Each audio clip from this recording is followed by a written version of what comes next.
nous allons réaliser une expérience avec le matériel suivant. 2 bassines remplies de semoule dont le niveau est plan. Et les 2 billes en verre que voici. Je prends la première bille. Je la lâche dans la semoule. Elle produit un cratère. Je renouvelle l'opération avec la seconde bille. Elle produit également un cratère. Lorsqu'on observe les 2 cratères, on s'aperçoit qu'ils présentent des diamètres différents. La question que je vais vous poser est la suivante. Pensez-vous qu'il soit possible d'obtenir, avec ces 2 billes, 2 cratères de même diamètre? Si oui, comment?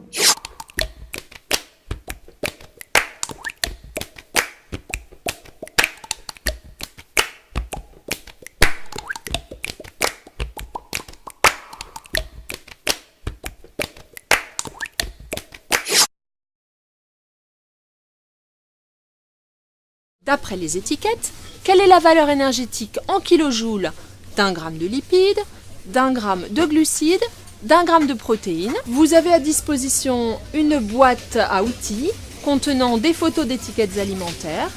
Vous pouvez y ajouter des étiquettes de votre choix si vous le souhaitez. Un alternateur permet de produire de l'électricité.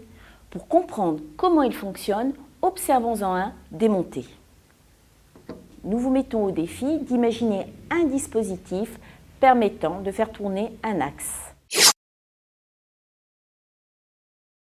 L'énergie en tant qu'objet d'enseignement ne va pas sans poser un certain nombre de difficultés.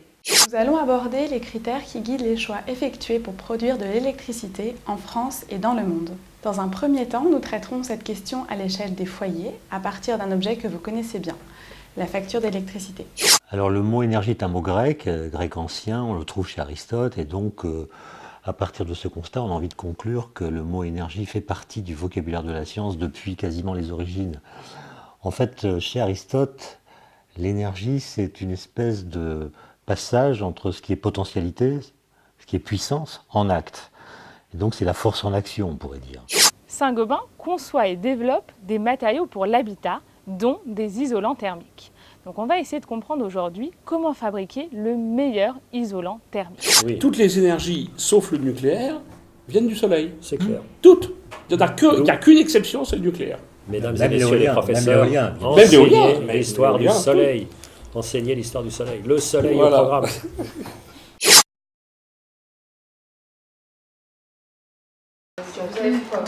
Ok, pas mesurer. Bah si on peut. Par contre, je crois que j'ai pas le 2. Moyenne, tu l'as ajouté de combien de hauteur? Métallique. On voit si déjà à combien elle monte en température l'eau si on met une seule noix. Comme ça, on verra combien.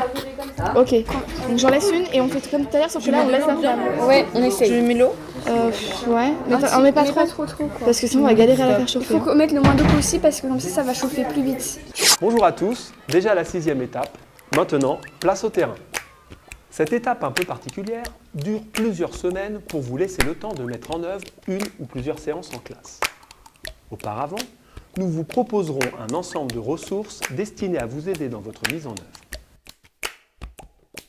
Après avoir mené vos séances, vous aurez à partager votre expérience en remplissant un formulaire qui vous permettra par la suite d'interagir avec vos collègues au sujet des pratiques d'enseignement. Et vous allez assister à une conférence interactive intitulée « Enseigner l'énergie, regard croisé sur nos pratiques professionnelles ». Je vais d'abord détailler les objectifs de cette conférence qui sont de mettre en lumière certains aspects clés d'un enseignement des sciences fondé sur l'investigation, en s'appuyant notamment sur les témoignages d'enseignants recueillis lors du parcours Regard croisé sur l'énergie.